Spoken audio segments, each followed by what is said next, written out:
the players based on the content that CCP.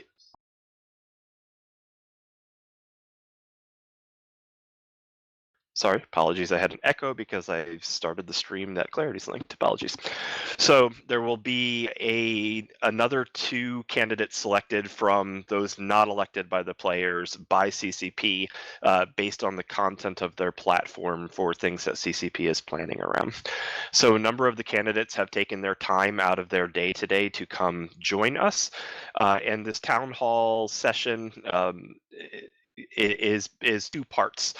First, I've randomized the list of candidates that RSVP'd for today, and we'll give them each 3 to 5 minutes of floor time to kind of talk about themselves and their platform as they wish. At around 4 minutes, I'll probably put up a note in the class questions channel here in Classroom Alpha, just warning on the time. At around 5 minutes, I will, apologies candidates, gently note that time is up because we want to keep the session moving. Once all the candidates have had a chance to introduce themselves and their platform, we will move into a question and answer session. And the Q&A session, I'll be taking questions from the Discord chat and potentially a few of my own to ask as the moderator to the floor. And then candidates, you'll have 1 to 2 minutes each to kind of respond to that question. No, you are not required to respond. For example, if you're an industry-based candidate and it's a PvP question, I'm not going to poke at you to get input. If you wish to not answer the question, that's fine. I'm also going to try to throw in a few questions on varied categories. One of the lessons learned from last year, for example, was we got very heavy into solve null mechanics and wormholes, but missed out on a few other platform spaces such as industry. So I'll have my own prompting type questions. The last thing on the questions is I'm not guaranteeing that I'm going to take the questions in order from the Discord chat or at all. So candidates, absolutely feel free to join in the Discord chat and talk to people during it, maybe even answer the questions. There might be another chance to answer them if it comes up for the voice question all the same. Just a few other things on this before I get out of the way and let the candidates take the floor here. Please remember, all my EVE University brethren, these candidates are our guests and taking their time out of their day to come join us today. Please be respectful regardless of what you may think of an individual candidate's group in EVE or platform. Be nice in the chat. Please keep the voice chat clear for the candidates. Please don't chime in or try to answer questions if you are not a candidate. Leave chat to the text chat. Remember that some of our candidates are English as a second language, so please be respectful. Even if somebody is having trouble speaking up, give them the time and space to answer. And Unicoms, that goes absolute for our university members. Candidates, as I said in my EVE mail, hey, if a swear word or 2 slips into the chat, I'm not going to freak out and stop you. But note that the Discord will be brutal about it and will stop the message from even displaying if it has a swear word in it. With that, last thing I took for note, CCP has said they may raid our stream at the end. I do apologize to whomever may be speaking if that does happen. I'll interrupt really quick and welcome our Twitch stream joiners from the CCP raid and then let you continue where you were. Any questions from the candidate field before we begin? Nope. Looks clear to me. All right, so with that, our first candidate I have up for today is Rico. Rico, you are here, right? That looks like me. Hello. All right. You can go ahead, 3 to 5 minutes, say whatever you want, and I'm about to link your candidate page while you're talking into the chat. Great. Thank you, first of all, for having me and for giving me the opportunity to present my platform. I'm sorry if I sound a bit tired. It's quite early in the morning where I'm at. Cool. So my personal experience in EVE is faction warfare and wormhole space, the two places I've lived primarily. But the platform I'm running on is mostly quality of life changes, accessibility type changes. So for me personally, I suffer from a little bit of color blindness, which means things like being able to match ECM modules to the ship's backgrounds can be quite difficult for me. So I believe, for example, by redesigning that, and also by changing wormholes in very slight ways that isn't just color, like visual wormhole identification can be made a lot easier as well. And that would go a long way to make EVE accessible for people who have visual impairments. So that's an example of like the accessibility type change. A quality of life type change would be, for example, improving interfaces. So, for example, PI is one of the worst offenders for that, where in order to, for example, build a factory planet that I calculated, I worked out it took 400 clicks to make it. But by simply introducing, for example, a copy and paste feature, you can build that same factory with like 30-something clicks. Now, I'm not here to make EVE a simple game. EVE is a complicated game, but there's different types of complexity. There's the good type, which is like there's a lot of features in the game, there's a lot of strategy in your planning, that kind of thing. And to me, there's the bad type, which is the interface is really difficult to use. And I don't believe any interface should be like that because it's a source of frustration, but it's also a way of putting off newer players if they're looking at this and are completely overwhelmed by it. I'm in the Australian time zone, so I believe that we should. What would be nice if CCP could focus on advertising and expanding this time zone because it can be a bit small. I have lots of other smaller changes. I actually have a list on the forums about all the different things I advocate for. Some of the more popular ones are things like add logi to kill mails. Like if you rep someone who gets a kill, you should be on the mail. There's one or two more controversial ones. Like I say, we should potentially add an additional static to C5 and C6 wormholes to encourage more PvP.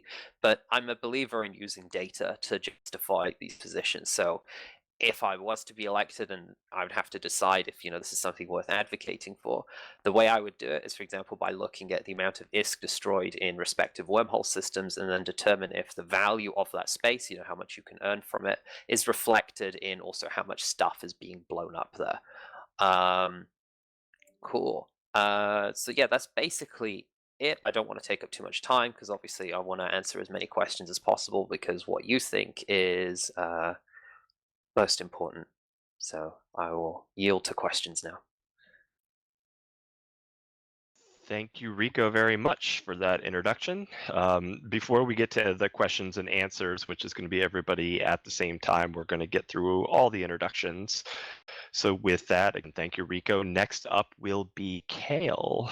You have 3 to 5 minutes, and while you're talking, I'll get your site, your forum post link. Go ahead.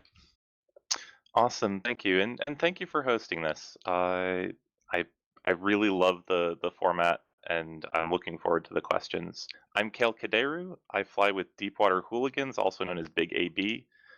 We're based in Turner, which is a low-sec system in the Amar Minmatar war zone. So in terms of the expertise and the experience that I'm bringing to the CSM, my active experience is lots of faction warfare. Again, in that Minmatar Amar war zone, I fight for the Minmatar, but I'm running to represent everyone who does faction warfare, regardless of which side, regardless of how you approach the systems of faction warfare.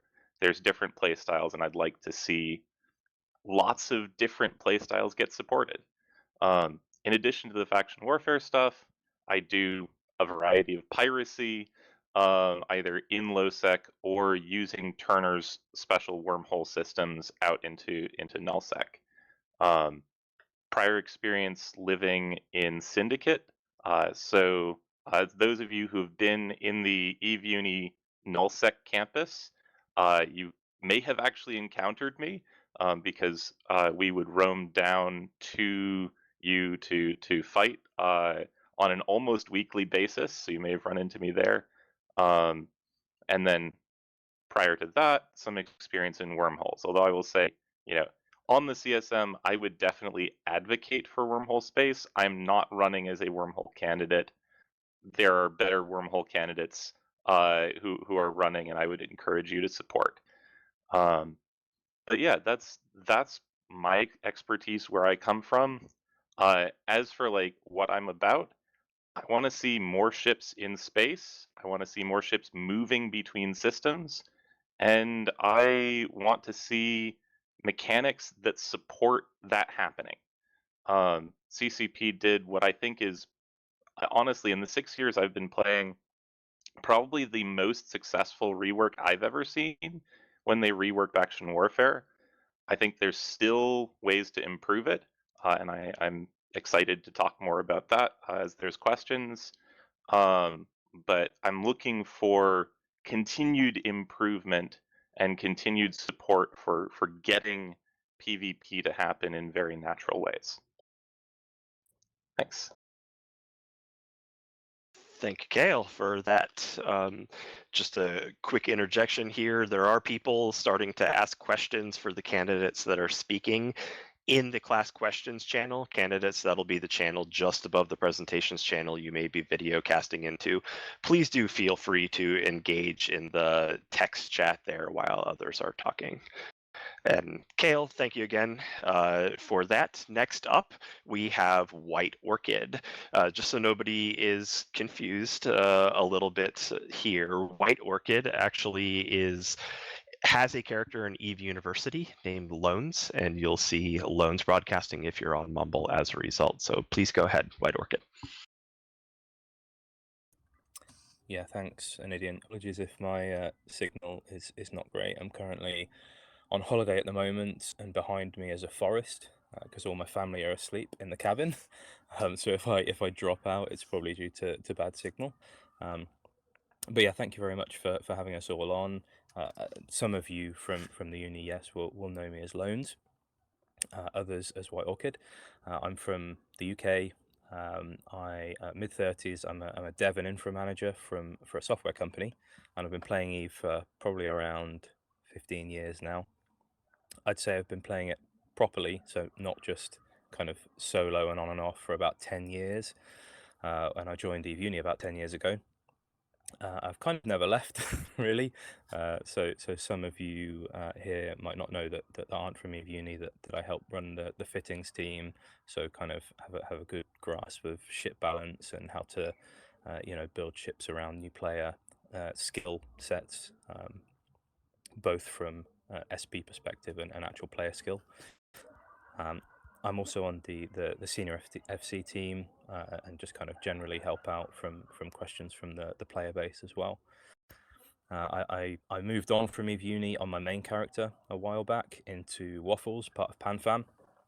I became a director there, and now around almost 3 years ago now, I moved from Waffles to Volta, who also live in Turner, although I've been spending quite a lot of my time over the last probably 5 months or so now running for the AT team, which I've done for the last 3 years in Volta. As for what I do in game, mostly, sorry, there's a moth trying to land on my head.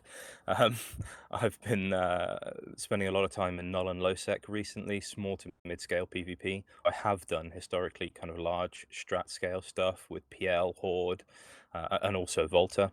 I've done some high sec wars with EVE Uni as well, and a little bit of Pochven.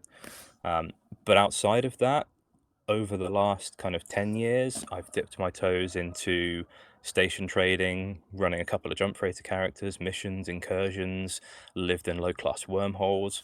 So I'd say I'm kind of running as a general knowledge candidate in that I've done a lot of what EVE has to offer, with the exception, really, I would say, probably being mining and abyssal PvE. I've done Proving Grounds, but not PvE really.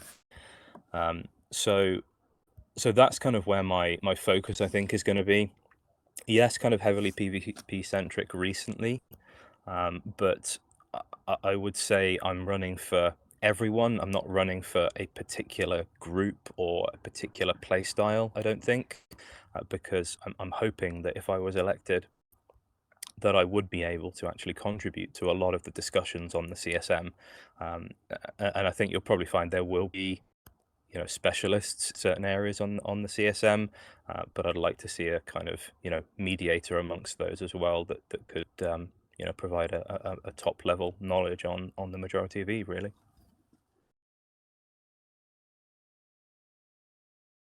Thank you very much.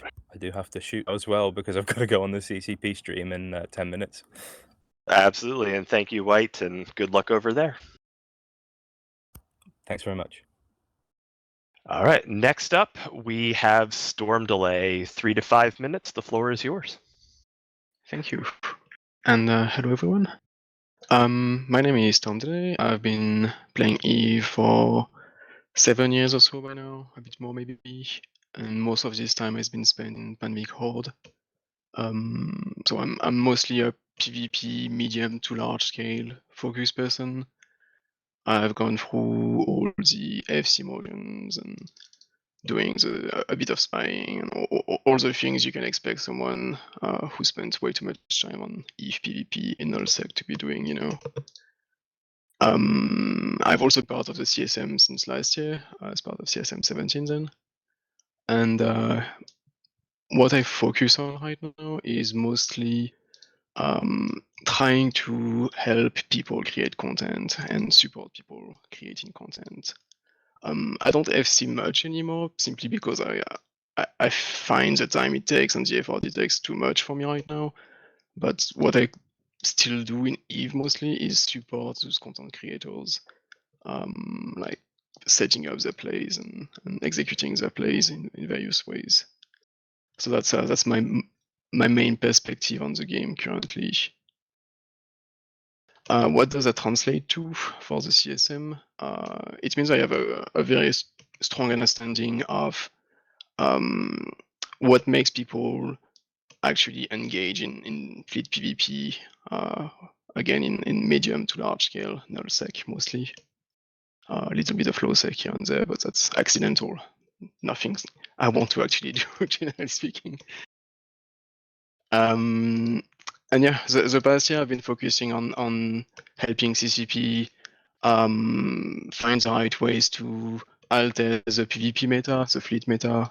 You've all seen the update to hacks and in Uprising, and the update to Marauders in Viridian. And these are things the CSM actually had a decent amount of ability to steer towards one way or another. And anytime CCP has a new feature in mind, an idea to expand the game, it always has some implication about risk reward, about power projection, about opportunities for people to engage with each other. And these are all things I have a lot of experience in playing the game. I was also told that I should say something along the line that if I were to teach a class in Eve Uni, what it would be about, I think it would be about bombing fleets. This has been where I found my own success a lot in the past, and I think it would be a good thing for more people to take on these days with all the battleship fleets going around. Thank you for your time. And thank you, Storm. Next up, we have Kshal, 3 to 5 minutes. The floor is yours. Thank you. So I'm Kshal Aideron. I have been playing EVE Online for 3.5 years now. And it's probably easier to talk about what I haven't done now in the 3.5 years than what I have done. But I've scouted for the MPSI community. I started that about a month and a half into the game. I started FCing at 8 months into the game. At around 9 or 10 months, started doing new bro roams. Redemption Road just couldn't handle the amount of new bros that were coming. So myself and a friend decided we're just going to take over, and we've been doing that for 2.5 years now.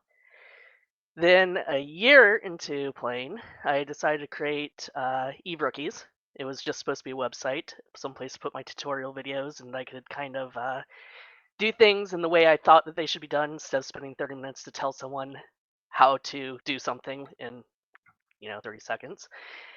But that turned into an incursion community. I think it was about 11 months into the game, someone wanted me to try to stand up a new bro oriented incursion community. We couldn't do it because of the way that the headquarter groups were going through the content. But at about a year and 3 months into the game, we were able to do it. And that started with 1 fleet a week. And today, I think we're doing 4 to 5 just incursion fleets a week. That's also, I think, 3 to 4 mining fleets a week. I think someone just did an exploration fleet today. We are getting into wormholes. Of course, I'm doing the PvP still. And if you name it, we are literally doing it. So that is pretty much, yep, forward base. We're doing forward bases now. One of our partners is in nullsec, so we're starting to take new bros out into Pravi a little bit and, do things around there. So yeah, it's a thriving community. We went from 300 people in there at the beginning of last year. We're 1,700 people strong now. We're running an average of 34 fleets a month with about 70 unique people coming through. So it's been quite a project. And if you're interested in what I'm doing for, or what I would like to do for CSM, of course, that's focusing on the new player experience. Not just the actual NPE in the game, but connecting them to all the content within the game. Making sure that they come in, they understand, they enjoy. That will get them out to nullsec. That will get them into wormholes. That will get them out to faction warfare. So that's pretty much what I'm doing and what I want to be on top of. Thank you. Thank you very much, Kshal. Next up, we have Sol. The floor is yours, 3 to 5 minutes. So hello everyone, my name is Sol Weintroub, and in CSM I want to represent the small corporations of wormholes. I've been playing EVE not for a long time, just about 5 years, so I can call myself newbie. But I do love to fly Logi ships, and they are actually my favorite ships, and I want people to fly not only ships that kill, but also ships that heal. And I also think that wormholes should be slightly rebalanced because after the rebalance of production and the mining rebalance, all of us know that mining fleets actually were removed from wormholes because they make now no sense. And I'd like to suggest to CCP to add some moons that should be mined and that can get some profit, and so PvP hunters could also catch those fleets and make some PvP or just make some kill board marks. Also, I'd like to say that being in CSM will allow me to give some attention for logic, as I want to introduce Triglavian Logi frigates, and I'd like to rebalance Logi frigates, including T1 and T2, add them some Logi drone bonus and some other stuff. I think that actually wormhole candidates are underrepresented in the CSM, and I guess that I will be a great candidate that can represent at least small and mid-scale wormhole communities, and possibly even the large scale. All right. Thank you very much, Sol. Next up, we have Kilyavi. I apologize if I might mispronounce that, but Kilyavi, the floor is yours. It's okay, Kilyavi. It's good enough. So, hello everyone. I'm another candidate from West Space, and the main thing that we want to change it's to feel wormhole, because for now I I played EVE for 10 years, but I did a lot of breaks, and now I goes inside completely. And what I tell about that, for now, wormhole seems like endless fields of farms and just little tribes who live there. They try to find each other to have a fight, and I want to change this, because for people who live there, live inside wormhole, and make this more alive, that people can meet each other. There is a lot of way to do this, and one of this that a lot of people don't even know what this is wormhole. Even people who play a lot of EVE, they didn't come inside, and it seems strange and scary for them.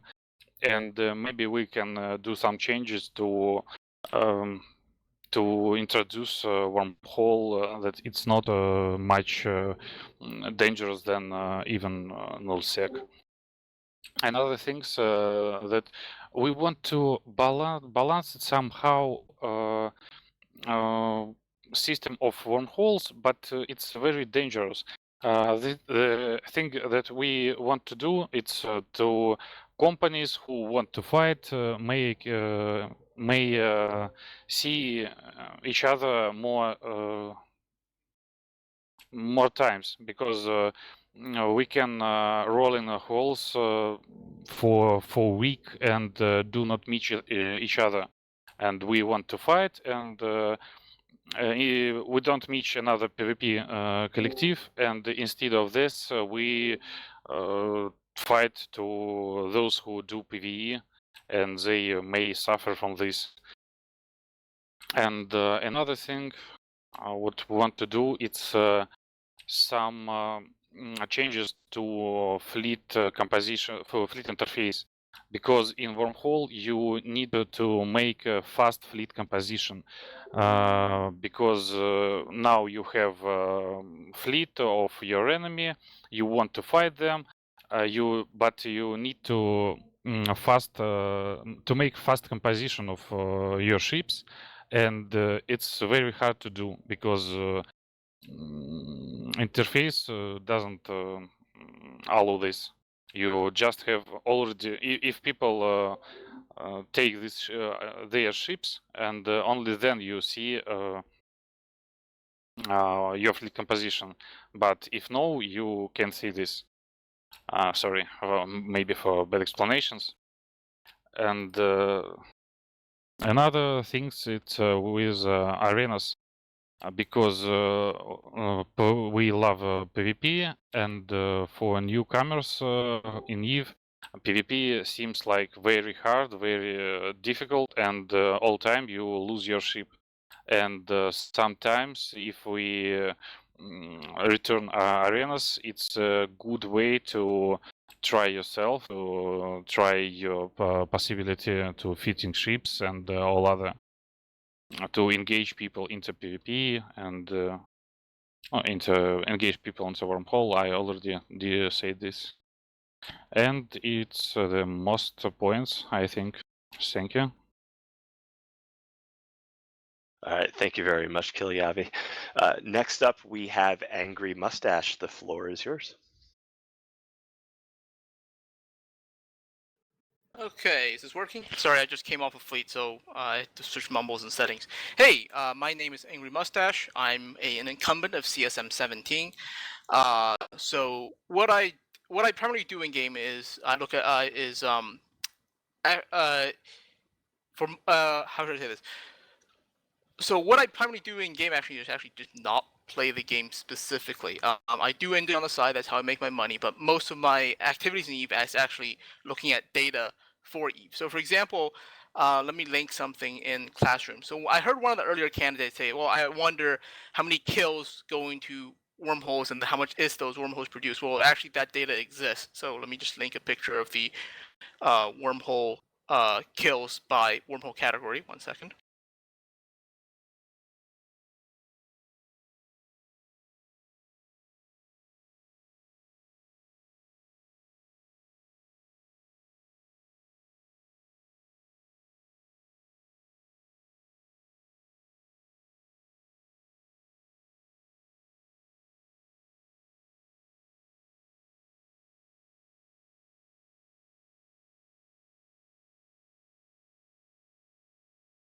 Apologize for the delay. So that's one half of the data, and when you have the other half of the data, which is wormhole production by class, you can answer the question the previous candidate asked and properly balance the risk and reward of wormholes.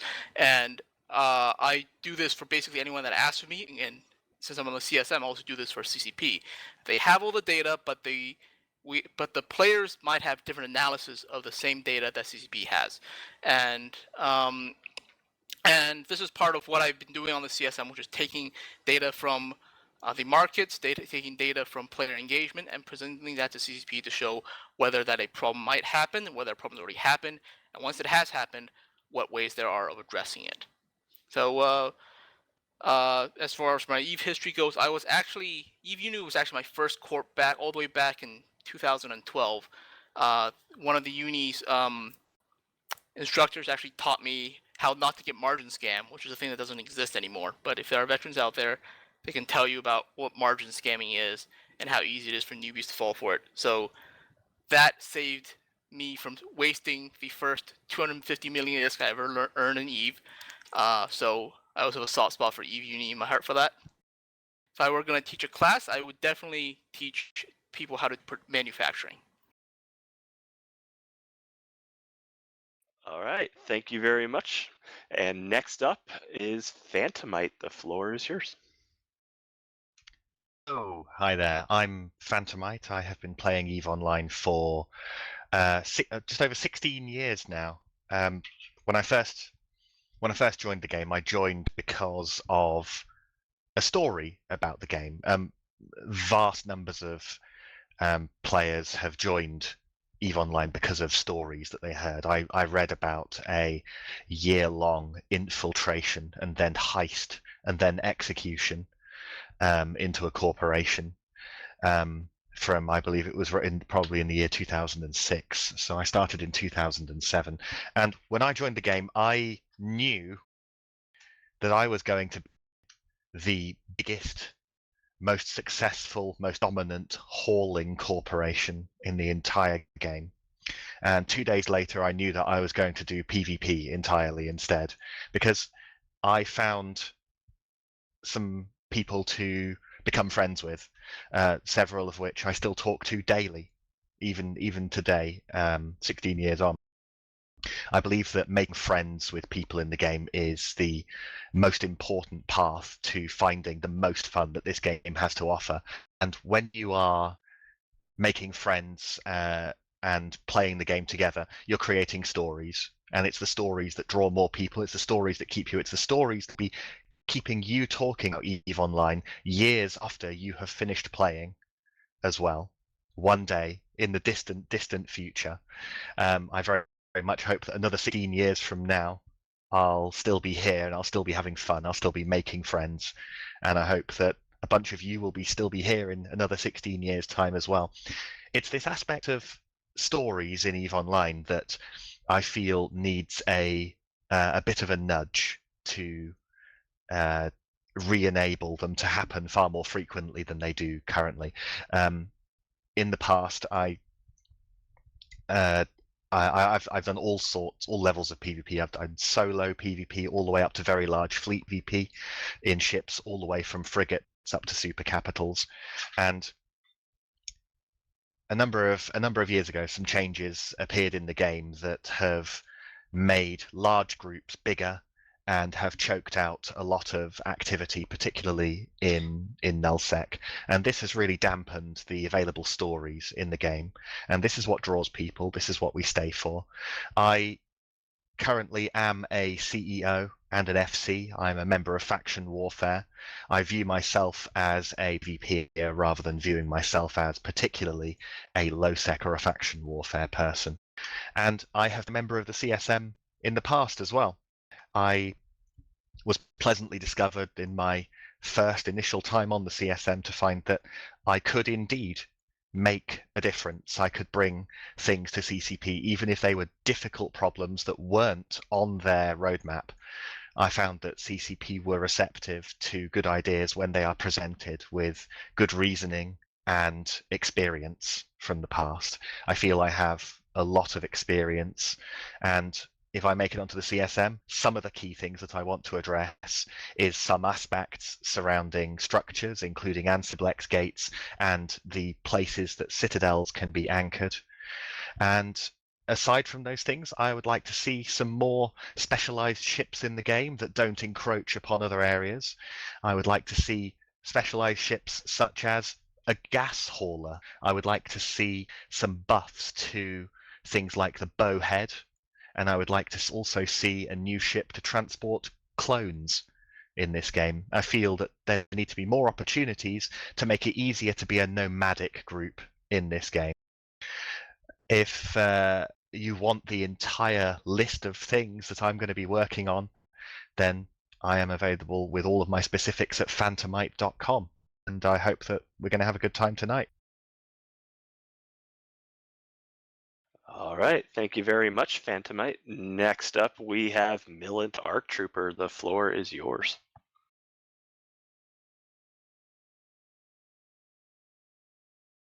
And you are on mute on Mumble, as a heads up.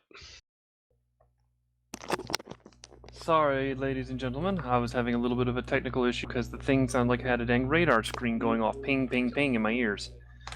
How are we doing today?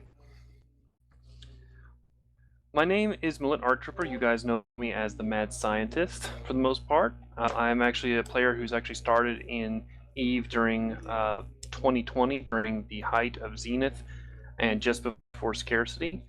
I have actually played the game for about 3 years. I have actually done a very wide variety of materials in this game. My platform is more about doing basically supporting the haulers, the miners, the explorers, and also, your faction warfare, but I want to support those that are the lifeblood of the game.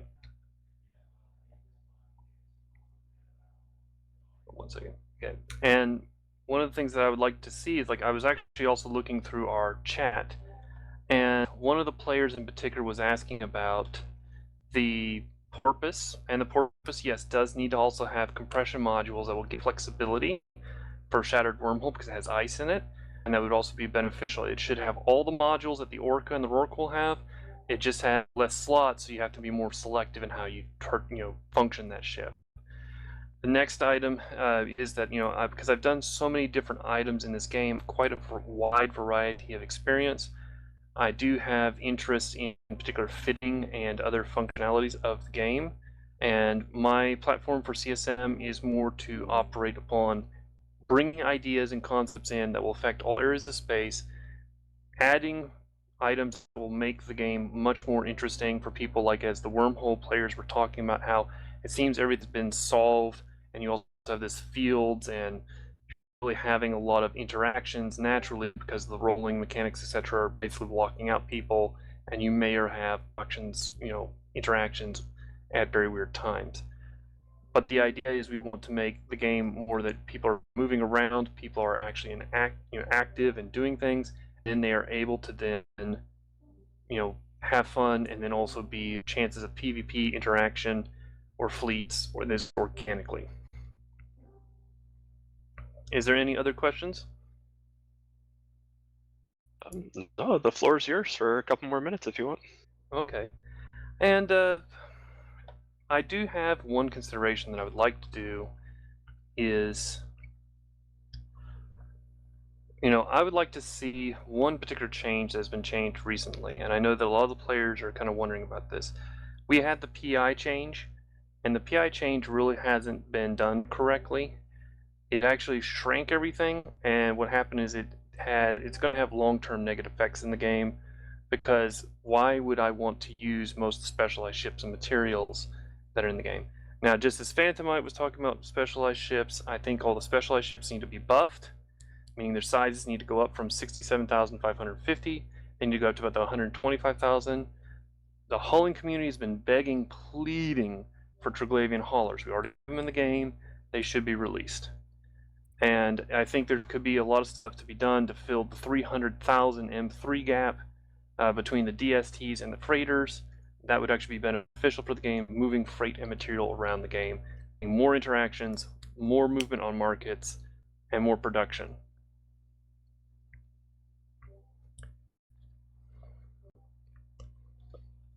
All right, thank you very much. I say this carefully. If there's any other candidates outside of our last one here, Drake in a second, that are on and haven't gotten. Sorry, Millen, I see you getting up. Did you still have a minute if you wanted?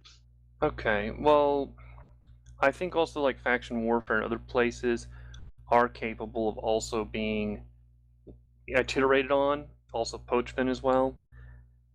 Adding materials that actually will be interesting for the game and making the experience much larger and having much more depth for players to play in.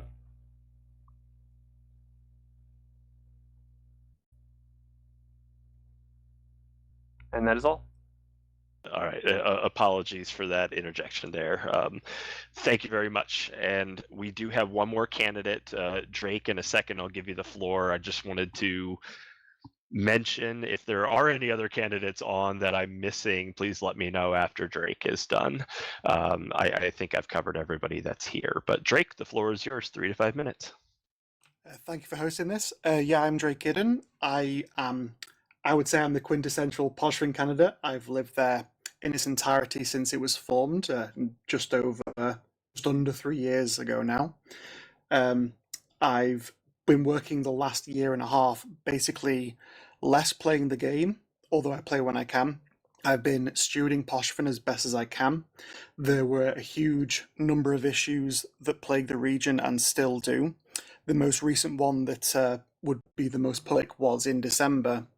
The observatory flashpoints were changed as a quote-unquote bug fix by CCP, and the effect of that was that the region just died overnight. You went from having 20, 30 groups fighting all the time and fighting over, quite a ludicrous resource of income generation there, to it being just 2 or 3 groups that had full control over all the money. It was extremely unhealthy, and I set out to work to form the second Poshrin Roundtable, and we worked alongside the CSM and CCB as close as we could without being behind an NDA, and we were successful in that. We got the nerf reverted, slowly at first, and then eventually it was fully reverted when CCB agreed with us that yes, it is having a detrimental effect on the region. However, Poshrin is still not in the healthiest state it can be. There are still many, many issues that this patch highlighted, and that the main thing is that it only has a single pillar of content in the region, and if that pillar falls, the region is essentially gone. So there's a lot more smaller micro gang sites that should be introduced. For example, the LP store needs a massive overhaul. There's just so many different ways, so many nuances, from AI to travel to the sites themselves to the meta within those sites needs to be changed or at least reviewed. In addition to that, something I've been doing behind the scenes for nearly 2 years now is, as Poshrin is a very high ISK faucet for the game, it inevitably had the site set on it by RMTers, which led to things like input broadcasting and other forms of cheating. I have been essentially a effective liaison between the residents of Poshrin and CCP, and made it almost my mission to make sure these people cannot operate either at all, if possible, or at least without consequence. That's one of the other things that I want to look at. So if I get elected to the CSM, the first thing is Poshrin needs a lot of work to be done. The second thing is cheaters, crime and punishment needs to have a very hard look at where it's going wrong. CCP have a lot of tools in the background. The CSM have, without giving any details, applauded the amazing tools and lengths that these team security will go to ban cheaters. The problem is, bans don't mean anything in EVE. Things like the skill injectors, the 1 mil SP that you get from referrals, things like that, makes it so, at least in my experience, when groups were banned, where we were banning groups of 15 plus accounts at a time, they would be back up and running anywhere between 2 days and 2 hours later, straight back at it, simply because of skill injectors. So that's where that needs to be looked at. So from there, and as a policy overview of how CCP conducts these bans, just simply to make it more effective and actually do its job.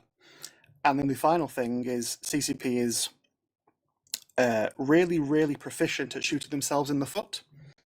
They build up their rapport with the community, and people will start applauding them and saying CCP's back on it. Then they will do something unimaginably stupid, be it selling ship packs, or the most recent one was selling the Wisdom of Gaynok booster, which was the first instance ever of a in-game unique item that you cannot get elsewhere that you have to pay real-life money for. And that is a huge red line. Fortunately, the reason CCP is doing this is because they want money. They're a business, they want to expand, they want to get profit. That's fair enough. But there is one amazing resource where the players want and are pleading to be milked, where they will happily spend as much money as they want, and that is customization. Customization in skins, customization in holograms, in your character, hair, beards. There's been the joke of cat ears around. If you want to pay 250 plex for cat ears, why not? If you also don't want to look at cat ears, pay 250 plex for cat ear ignoring goggles. It's an unlimited, unending source of revenue that they, for some reason, stubbornly refuse to look at.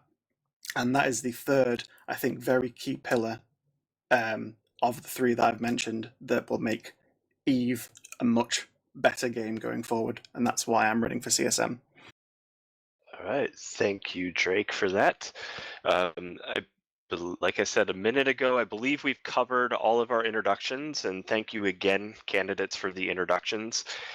We are about to move here into the question and answer phase.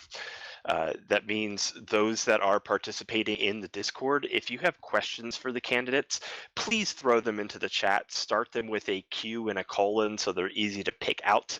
I am going to be picking some of the questions to present to the candidates for the voice chat. When a question is asked, each candidate, I ask that you keep your responses to 1 to 2 minutes.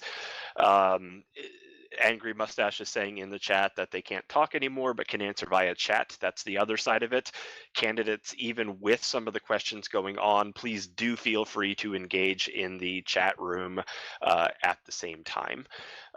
Now, one thing I am going to ask before we get started on the Q&A, if you are not a CSM candidate, can you please disconnect yourself from the class presentations channel so those in our wonderful communications department can throw up as many of the CSM candidates with cameras as they can. And please do not take offense if I boot you from the class presentations channel if you are not a CSM candidate. One final reminder, we may end up getting the CCP Twitch stream rating into our channel. I will interrupt very quickly whatever's going on at that time to welcome our guests if that does happen. So with that being said, there were a couple of questions that I kind of rephrased a little bit that I wanted to start with while we build up some more questions.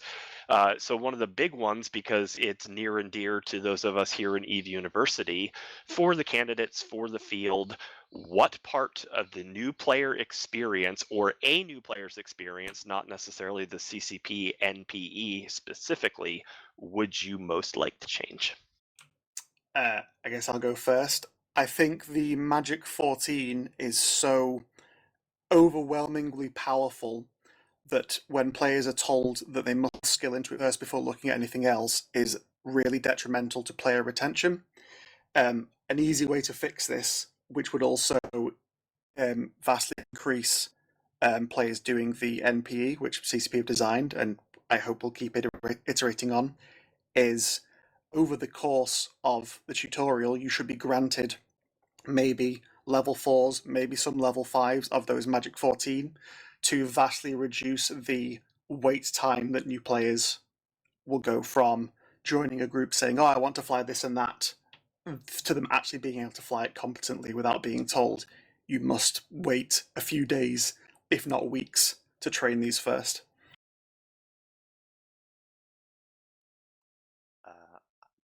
I'm happy to go next. Please go ahead. So I think actually one of the things I've actually mentioned in my post as well is the layout of how skills are presented in game. Like, you can't search for skill effects or anything like that only via the name. Now that requires you to have either knowledge from people you know or like searching things up online. But if you look, for example, at aideron.org, like the way they present the skills is a lot more accessible to play, especially if you're new. Because you can very easily see this skill improves CPU, this one improves power grid, that kind of thing. And I think revamping just how the skills interface looks in the game can make a big difference to making it more easy and accessible to newer players. Additionally, I think a better market tutorial is required, because I think we take for granted like how easy it is for us to use the EVE market. But I remember when I first started being a bit overwhelmed, because like it's far more complicated than markets in most of the games you've played, especially if you come from other MMOs. So yeah, a market tutorial as well, I think, which just goes over like, you know, this market's regional, this is what the moving averages are, this is what it means, this is like points out the different aspects of it. I mean, even just like an in-game video or something. So I think those are the two big things I think I'll change for new players. Yeah. I got a for couple me- of. Sorry, go on. Yeah, for me, I think my biggest pet peeve is we don't have anything about DScan. DScan is so important, and yet we have a yearly event that we've had for at least the 3 years that I've been playing, the Easter event, where you have to descan the egg. Why can't we just put that into some sort of tutorial, career mission, or tack it on to the new player experience? It's already there.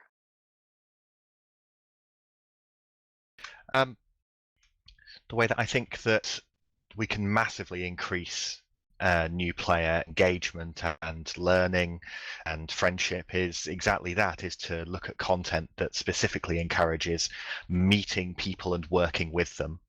A number of people have heard before, so apologies to anybody who's sick of hearing it, but I have an idea that I call speed dating, which is a form of high-sec safeties locked content where you do rapid fire PvE where you're paired up with somebody else and you do it with them for 5 minutes, and then later I would like the people and places window to be modified to show you people that you recently played with in this speed dating thing. It has to be fast so that you meet a lot of people, and it has to be fast so that you can get away from toxic people quite quickly. I feel that doing things to help people meet other people and make friends is exactly the rocket fuel to getting people to start learning together, which is far faster than learning by yourself. Yeah, Cael here. To riff a little bit on what Phantomite is saying, I think getting people moving around in space and getting people doing things organically with other pilots, both other newbies and also more experienced pilots, is key. I think that faction warfare is a really good space to get your feet under you with PvP. So that's something that I often recommend to people. I tend to encounter people a little bit after they're out of the NPE proper, either through the no question is stupid thread on Reddit, or just running into them in faction warfare space. But that tends to be where I think a lot of new people can really get their feet under them. And something that would help make it easier, and I can't take credit for this. This is an idea that I got from Dutch Gunner, who's another candidate who's not here today. Is bringing the tagging system that is used for recovering security status and making a parallel system for recovering low faction standings. So if you start out and you're worried about doing faction warfare, like you don't want to enroll with the Minmatar because you don't want the Amar to hate you, making there be a way that is straightforward, doesn't have to be cheap, but is at least straightforward for bringing that back, makes that a less of a barrier to entry. One last thing I'll say, with apologies to Drake, the Magic 14, do not put that at the top of your skill queue. This is something that I tell newbies at least every other week, if not more frequently. That goes at the bottom of your queue. They are not necessary for anything a new player is doing. They are for when you've run out of other short-term goals. You're going to get much more bang, literally, for skilling literally anything else that is more focused on the specific things you're doing.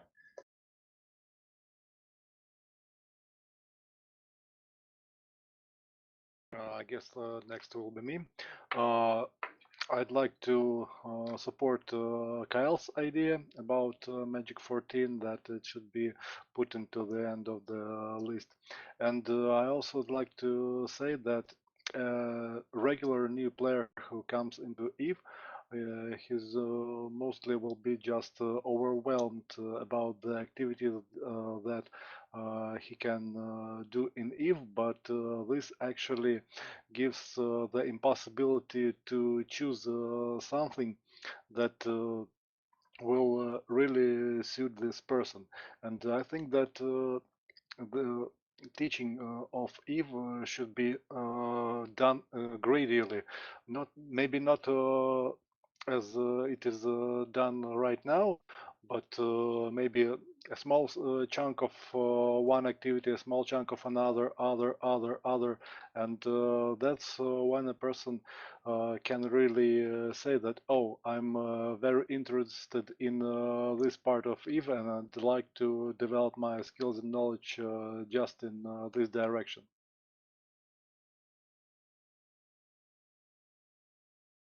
Next, me, I think.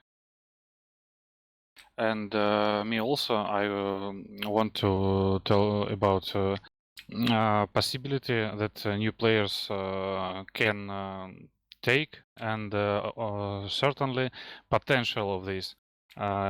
Yes, we now have guides that can tell you that there exist nullsec, wormholes, and lowsec and Pochvin, but if don't tell for newcomers what potential this part of space have.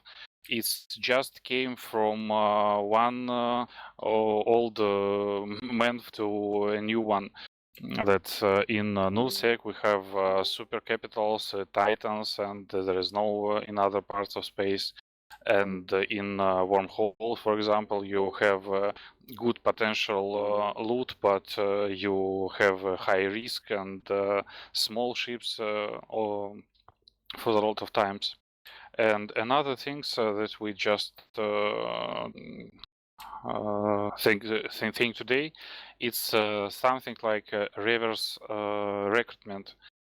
For now, new guys can look for corporation or alliance where to join to find friends, but there is another way to for corporation and alliances search for people. It's for example, like you search for look for job, you just post in interface your qualification, what you can do, what you want to do, and in which direction you want to evaluate, and then corporation can to recruit you and with and something like this. It's all.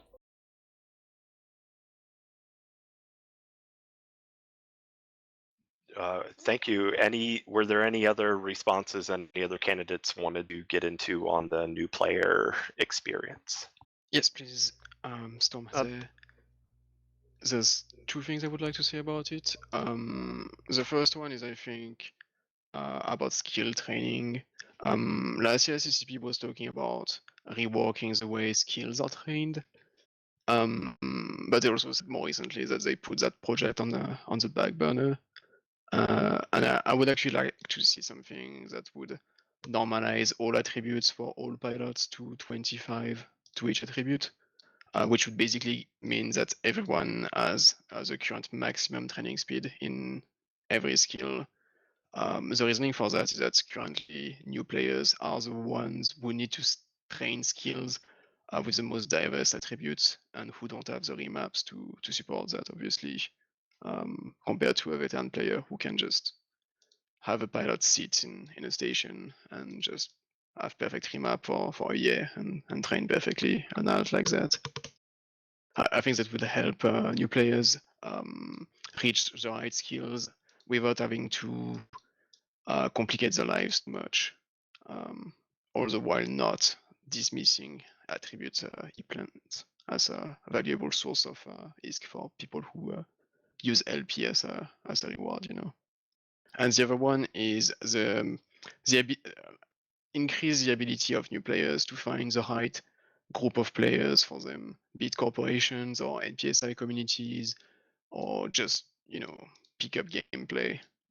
Hey, I want to find a few buddies to go mine. These kind of things. I know CCP has been working on this kind of thing with the agency notably, but the ability to find a corporation to match a player's gameplay is still not very good.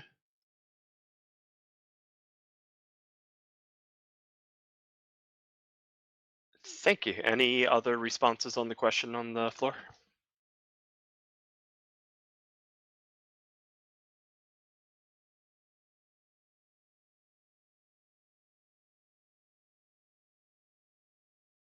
Okay, then let's head on to the next question. Thank you for that one. And Milint, I see you miking up. Yes, Go I'm ahead. sorry. I'm having problems because my push to talk functionality is not working, so I have to do it hot mic. And I know, sorry, I'm trying to make sure I mute it out. You're okay. Go ahead. Okay. The new player experience, I really think that a lot of people are really interested in it.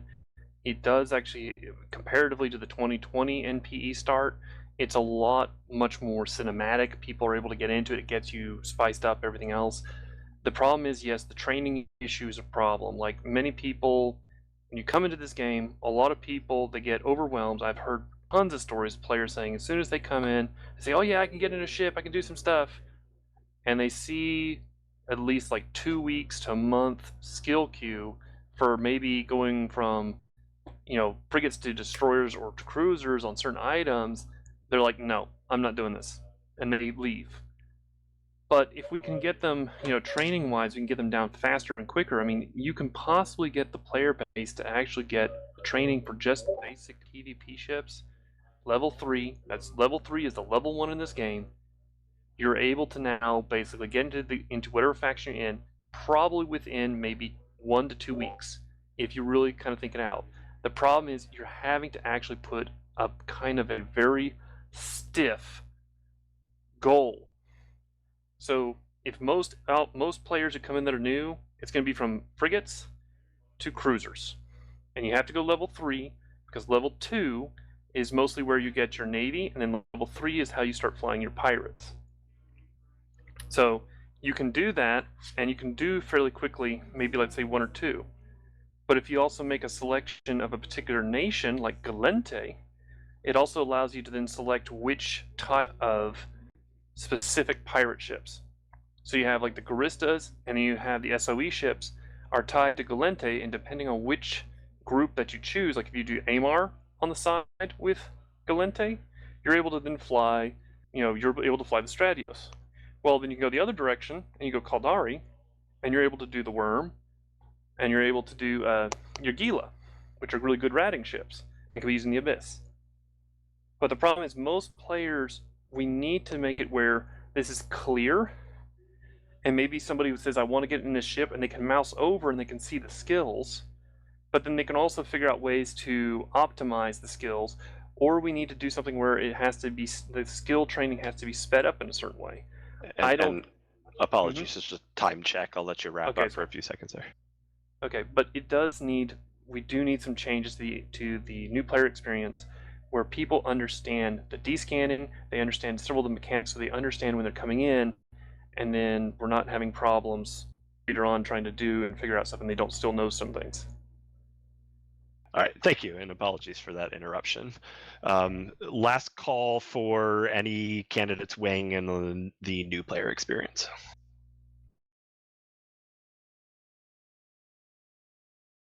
Okay, so the next question on the table, and a couple of administrative points that were brought up by some DMs during it. First of all, I think you guys are doing great with taking turns talking, but if you would like, I will put the question on the floor into the chat channel, and if candidates would like to react to that with a raised hand emote, and then I can call on you guys after each one is done, that might bring a little bit more order to this. The second is, I know we said 1 to 2 minutes. Let's try to stick toward the 1 minute side so we can get some variety of questions. I don't want to stop you guys platforming, but just try to keep the answers a little brief so we can get through some more questions. So next I'm going to flip to maybe something a little bit on the opposite side of the new player to veteran player spectrum and ask, what do the CSM candidates think about the current state of power projection in Sovereign Nullsec? How do you raise your hand, by the way? Sorry. I'm going to put the question up, and I probably should have had that ready, and then you can react to the question once I post it in chat. All right, thank you.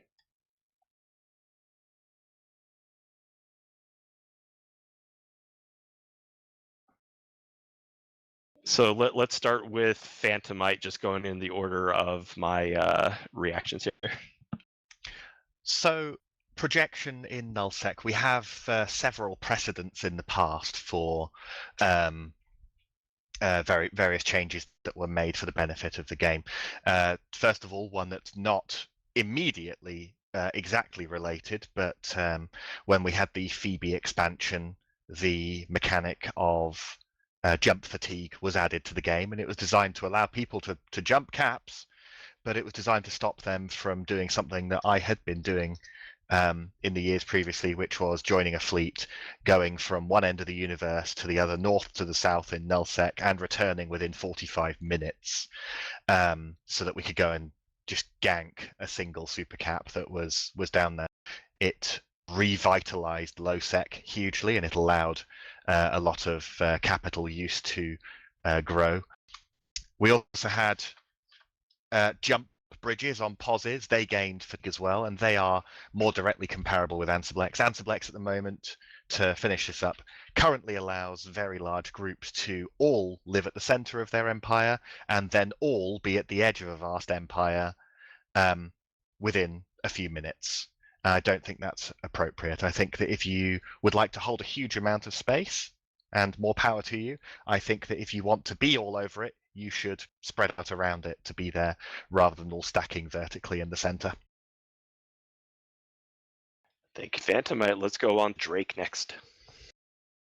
I would say I'm a bit more moderate than Phantomite on the Ansiblex question, but I think most candidates will agree that projection is at least far higher than it should be.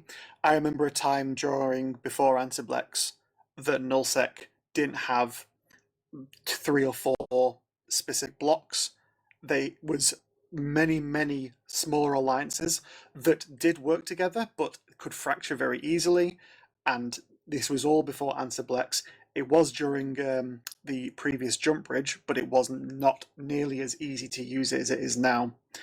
A common complaint about Nullsec by many players is that outside of the hubs of the Alliance capitals, it is basically empty, save for a few explorers, some people looking around. Otherwise, you can go for multiple jumps without seeing anything.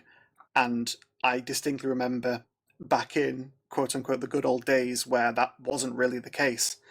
So, and I do believe Ansiblex has played a huge role in that. I don't think that they should be outright removed or nerfed. Well, they need to be nerfed in a way, but not like the big nerf hammer shouldn't directly come in as a first step, because as I believe some CSM candidates will probably argue that a lot of people rely on this, they're used to it, and if that gets taken away from them, a lot of them may quit or stop playing, and I think that's a pretty valid point to make. So my suggestion would be, at least at the start, allow people to interrupt and interfere with it, using maybe the Entosis module, which is used quite a lot in nullsec anyway. Make it so you can hack the gate so you can use it yourself, or that people can come through and can't come back, things like that. There are other bounce issues as well attached to the Ansiblex. It's not just Ansiblex. Quick time check. Yep, I'm almost finishing. The fact you can anchor Sino beacons on grid and citadels as well is another issue, but sticking to this for now, I think just allowing people to actually interact with Ansiblex, even if they don't own it, would go very far in potentially righting something that has been quite stagnant and detrimental to the game in my eyes for a long time. Okay, thank you, Drake. That brings you up next, Cael. Go ahead. Thanks. So I guess I'll start by saying I agree with basically everything Phantomite and Drake just said. What I'll add here is thinking about it from the perspective of someone who is doing small gang roaming, let's say a 3-ship team. With 3 ships, I can camp a gate. I can't camp an Ansiblex. First off, they're all effectively regional gates. You can't cover them with a bubble. And even if you do catch someone, they're just going to burn right back through the Ansiblex, and you can't follow. So they're uninteractive. That's not really about the projection, but that's an experience that I have had, and is frankly the reason why I don't do a lot of null roaming these days. As far as projection goes, that's really for me about the response fleet when I'm in that small gang causing trouble. The speed and the few number of jumps caused by the Ansiblex to get that standing fleet wherever it wants to go means that there's a much faster ramp up between no response and there's 5 Marauders on grid. And all of my fun as a small ganger happens in that in-between space when the locals are scrambling and I'm scrambling, and I just like to shallow out that slope a bit by slowing down the Ansiblex projection. Thank you, Cael. And the last one that reacted, at least, Milint, the floor is yours for the question. Okay. So, in the case of the Ansiblex situation, and I know that there's a lot of back and forth over that, people are arguing and unhappy about it. I think that I'm going to take it one step, maybe a little bit more to the extreme of what Drake is talking about. So the idea is, because we have a lot of interaction functionalities, like I can go up and I can hack a station, and I can mess with the station to figure out what its time for its, its basic defense timers are. But why not expand upon it so that now you have the access of espionage tools, and you can do sabotage, hacking, other things to disrupt networks and other interactions with the ships and functionalities in the space in nullsec. So if you know that someone's going to be doing a move op, you can kind of go in and you could mess up with their different various infrastructure so that you can actually then begin to strategically limit their activity or slow them down so that you can do activities elsewhere. The other idea also here is that we don't want something like blackout, because I know you guys all, like a lot of people complain about it, but also a lot of people said, well, it was great because you go hunt and find somebody down. But Empire space, the Empires have spent tons and tons of ISK to build the infrastructure it is.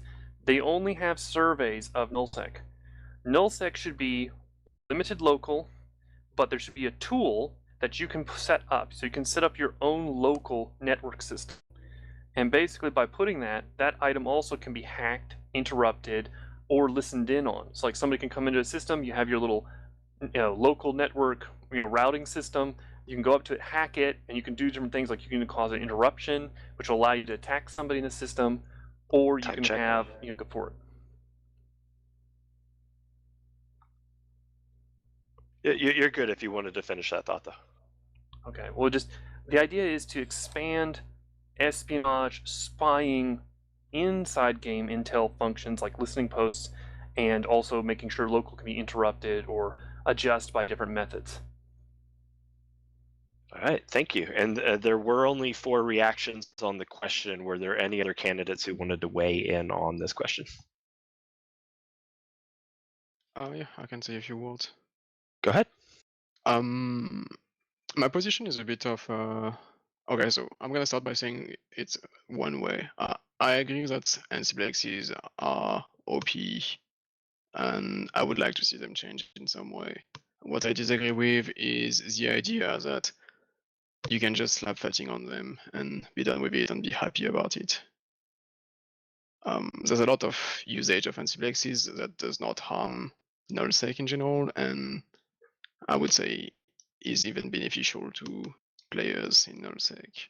And I'm talking about just local usage, and by local I mean close to your staging, right?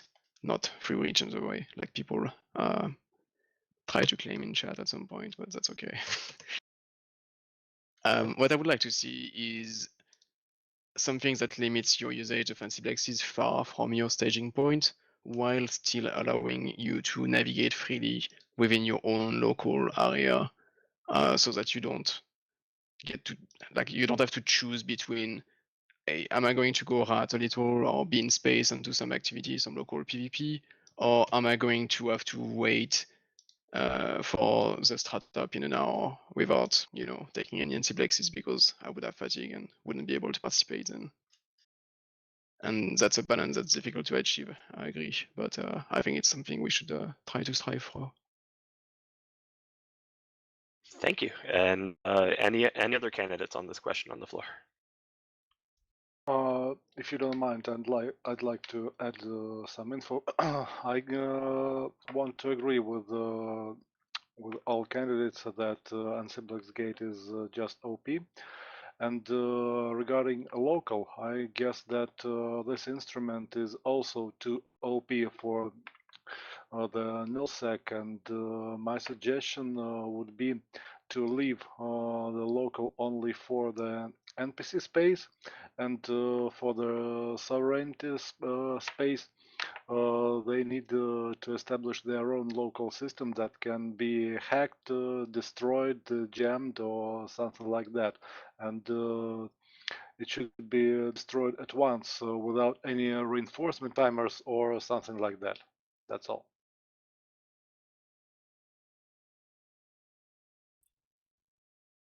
One moment.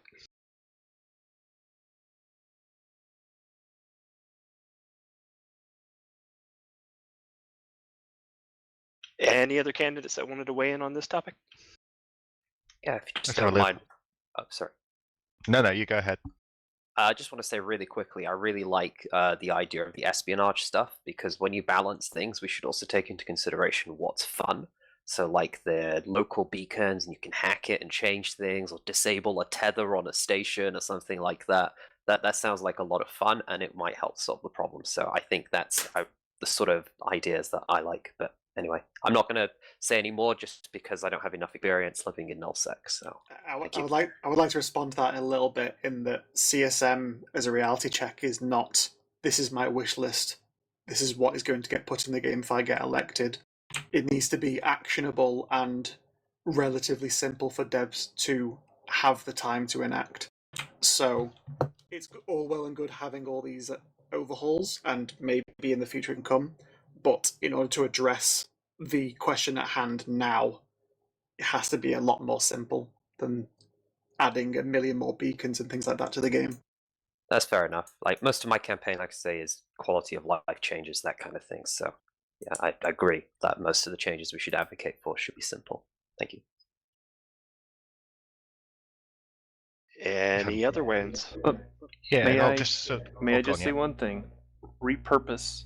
Just repurpose all the old stuff that has been removed from the game for the towers. Use that. the key thing you said was they're being removed from the game, so it requires dev time and updates to get them working. Especially considering since then we've had the back end overhaul, and with what's it called, Photon UI. So it sounds easy to say just do this, but from a dev point of view, it's never going to be that simple. If anything, it's going to be the opposite. I know that sounds negative, and that's not what I want to convey. It's more of a reality, a realistic outlook on it.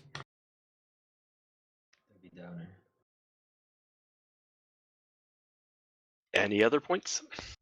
Oh, one last thing I'd like to say about the projection thing, and it's that the projection is that EVE Online is a puzzle of 1,000 pieces. Changing one thing does not fully solve any perceived problem with the game. However, I do believe that Ansible X is the biggest piece of the puzzle that is outstanding at the moment, and after that there will be another biggest piece of the puzzle once that is sorted. I do feel that with some significant projection changes to Ansible X, it would open up nullsec, if not for brand new large empires to grow, at the very least it would open it up for more activity to happen without having to set a 5-minute timer every time you drop a capital somewhere in null for when the blob will arrive. I mean, if we're still talking about cannons, am I working? This one? Oh yeah, looks like it is. Hello. Go ahead. Hello. Hey, sorry I dropped in a little bit late. I figured I'd say hi first before I started putting in. But yeah, in regards to the Ansible access, I would second the entire thing about them feeling slightly oppressive. I do a lot of small gang stuff in nullsec as well, and 5 minutes until the blob arrives, the story rings very true to our experience as well. It feels fairly hard to consistently go for things like ESS banks, which are very new and recent content, which we enjoy a lot, but you know, it's really easy to just project somewhere. And I always had the idea, like, don't we have like blobs for this sort of stuff? To just go somewhere really fast? Like, why does it have to be paladins as well? It just doesn't make sense. Perfect. And in interest of getting to the next question, I'll ask this way. Are there any candidates that haven't weighed in on this question yet that wanted a chance? Okay. So let's switch over a little bit away from war into more of the economy. So the question is, and candidates please react if you're interested in speaking to it, if there's one thing you could change about the industry or economy, what would it be? And first up is Phantomite. I think that we're all painfully aware that the jump in price from battle cruisers to battleships is an incredibly huge leap in cost. It's extremely painful to see to consider using battleships when they are 400 million ISK each. What I would like to do is I'd like to do two things. With battleships, I feel that they need to be changed one way or another so that they are half the price for a hull that they are now for a regular Tech 1 battleship. And on top of that, across all ships, I would like to see a very slight reduction in price to all hulls and a very slight increase in price to the same level to the modules, so that it makes it a little bit more realistic to have PvP as a profession. It would mean that the items that drop from a ship are a little bit more expensive, while not at the point of sale costing the users who purchase them any more to buy a ship and fitting. Thank you, Phantomite. Next up, Drake. Go ahead. Phantomite's kind of hit the nail on the head there. The jump up to T1 battleships is kind of insane, and to add to that, there's nothing that battleships do that the faction battleships, which are marginally more expensive, do far, far, far better. To make it a bit more specific into where the issue is, the main issue is at the moment, as the meta is in the game as far as industry goes, isogen prices. Isogen right now is a huge bottleneck in pretty much all industry. The reason for that is one, the half of the 400 mil that Phantomite is quoted for a battleship, half of that is the isogen, like straight up. That's how much of a contributing factor to the cost is. One of the other reasons why it's so sought after is we've just had a load of new dreads. We've got faction dreads and T2 dreads that have just been added to the game, and on top of that, there've been quite a few large fights recently to destroy the dreads. So you have both low-sec and the large alliances in null-sec rebuilding their stockpiles and also upgrading them to the faction dreads and to get the new T2 ones out. They also use up tons of isogen in their production. So in terms of a quick fix, a simple fix that would have a lasting effect was, in my eyes, would be isogen for battleships could just be moved to the T2 side, or at least a portion of it. So therefore, T1 battleships would drastically drop in price, yet T2 battleships would remain the same. And then the obvious answer after that would be there needs to be more sources of isogen in the game. That's the one thing that needs to be done, but obviously it needs to be done in a smart manner and not just flood the market. All right, thank you, Drake. Cael, floor is yours. Yeah, not to sound like a broken record here, T1 battleships are too expensive. Honestly, the subcapital lines as a whole, I think, could be tuned down in price a little bit, and that would be very healthy. But T1 battleships in particular are, I think, a pain point. The probably the simplest thing that I would suggest that CCP do immediately is take out the extra components that they added to battleship production and bring it back to being just minerals. That doesn't significantly reduce the price. It would reduce the price a bit, but it would also make battleship construction something that is straightforward and accessible to new industrialists again, which is something that that really got lost when that stuff was added. So that's I think an easy change. As far as the isogen goes, come mine in low-sec. It is not actually as scary as it sounds, but lots of people consider it to be terrifying. There is more supply that can be brought in, and people just aren't doing it, which raises all kinds of interesting questions. But that's where we are right now. Thank you, Cael. Next up, MILINT, floor is yours.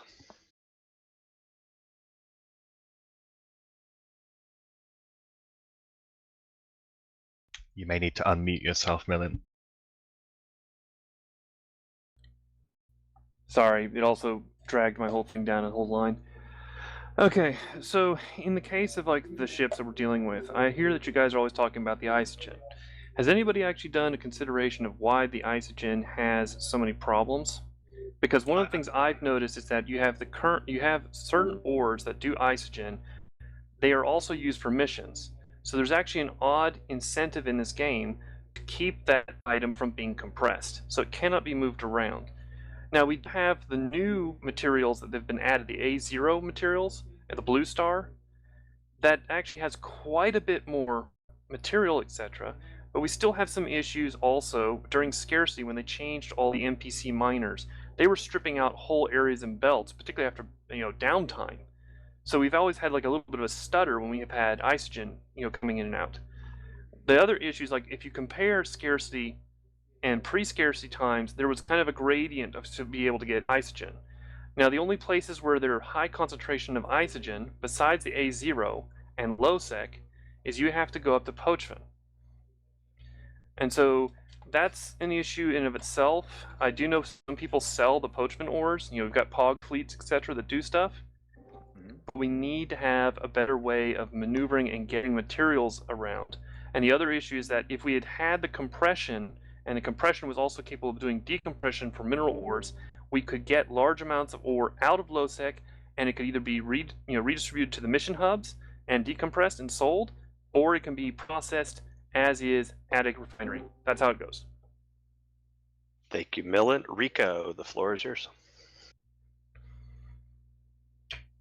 Sorry, I was answering the previous point as well. If there's one thing I could change about the economy, it would actually be a faction warfare change. And this is going to be quite boring compared to some of the other stuff that was mentioned. But it's rebalancing loyalty point payouts for battlefields and iHub bashes. And the reason for that is since the faction warfare update, we've seen a gradual decrease in the value of at least Caldari Militia LP as more of it gets flooded, and these battlefields pay out a very large sum for relatively easy to do sites, because like once people have gone in and secured them, we have what we call seagulls, which are people in like throwaway frigates who just come in for the loyalty points. So yeah, it's kind of flooded the market a bit. But then destroying an iHub and flipping a system, which, you know, usually encourages a big fight, or like, you know, it's a big thing because you're taking the system, it really doesn't pay that much at all. And it's a rarer event as well. So I think just rebalancing those loyalty points payouts can help restore some of the value back to the loyalty points that we get from faction warfare that are being lost. Thank you. Thank you, Rico. Sol, the floor is yours.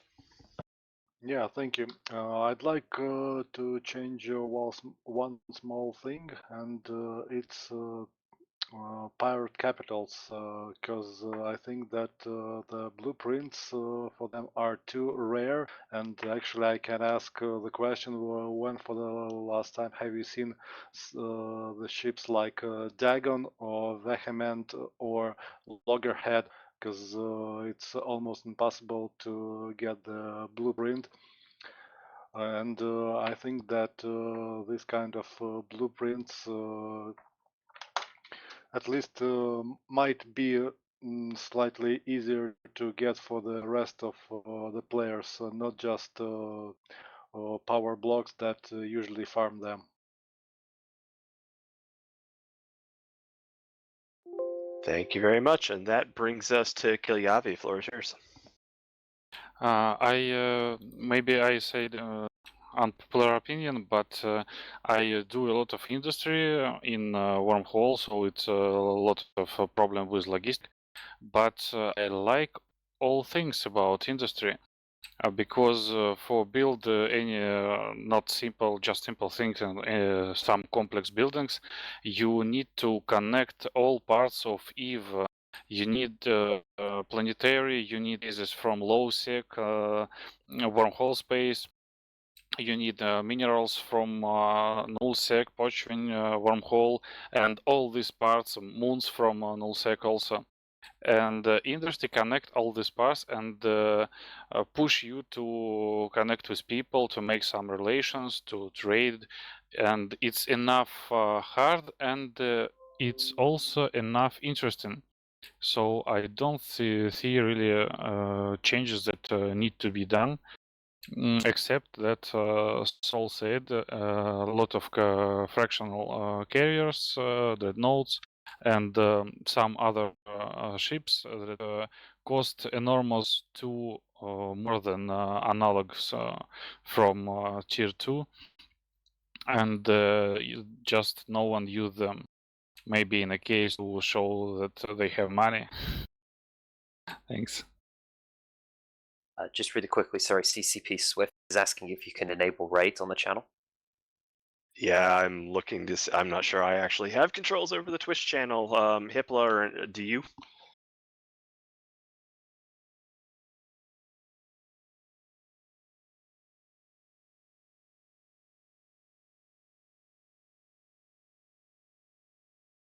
Yeah.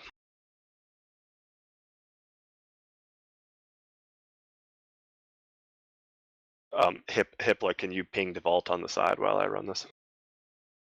Thank you. Apologies for that, everybody.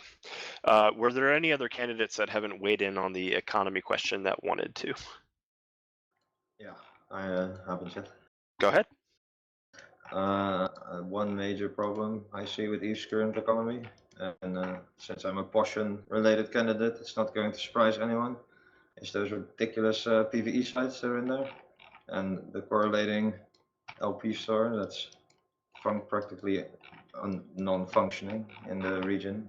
For those who are not aware, most items in these most rats in Portion drop items for LP, and the items you can get in the NPC stations in the region are by and large all purchased far cheaper from different sources. I believe as a direct result of that, the PvE sites in the region pay out a humongous flat buyout in ISK, which has basically turned the entire region into the ISK faucet for most large null organizations, who basically use it as their personal piggy bank. So one thing I would personally really like to see addressed is that specific LP store to make it functional, to change that ISK faucet into something that encourages people to interact a little bit more with the rest of New Eden, instead of just sitting in Poshvin cramming all day with their Ishtars, watching their wallets grow. All right, thank you. And any other responses before the next question?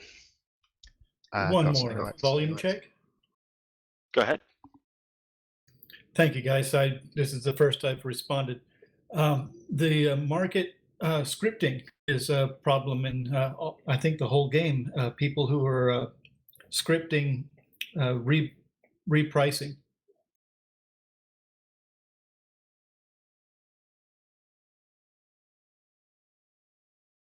All right, and anything else before the next question? Yeah.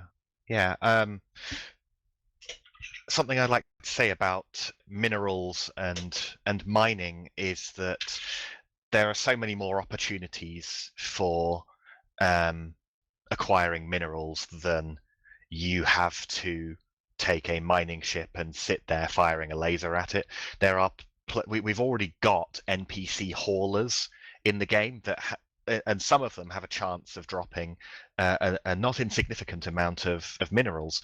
I think that there's perfect opportunities, especially in low sec, to have it so that we see more of these things out there, give people methods of perhaps probing or using D-scan, hunting these haulers down, shooting them, and then bringing an industrial ship to collect the materials. We don't have to limit ourselves to thinking that all mineral acquisition has to be done by sitting a ship on a rock and mining it forever.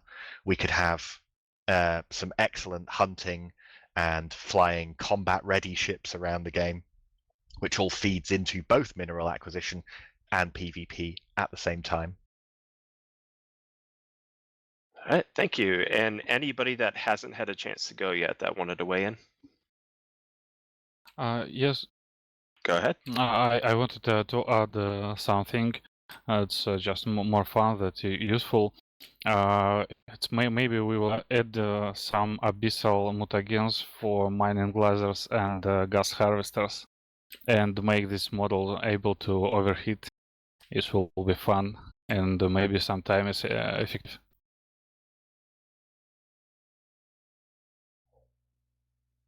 Why not add Triglavian, the mining laser that they've already got in the game, but instead allow it for players to use on a specific Triglavian-based ship? Because that doesn't fix the underlying problem that there's a large shortage of isogen. The issue isn't that people aren't mining isogen. The people that are making a lot of money, so they're incentivized to get as much of it as possible. Yes. So it's not an issue of ships can't do it, it's that there isn't enough supply in the game. And why do you think that the low-sec materials now are not being done as much?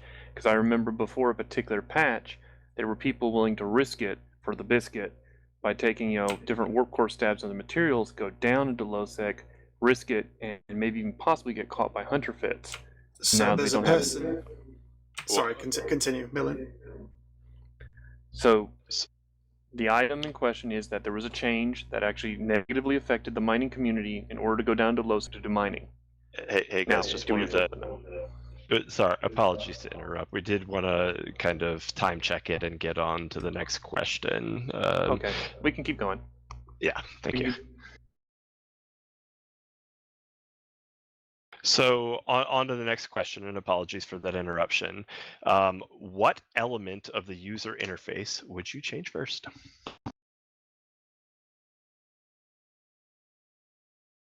And Phantomite, go ahead.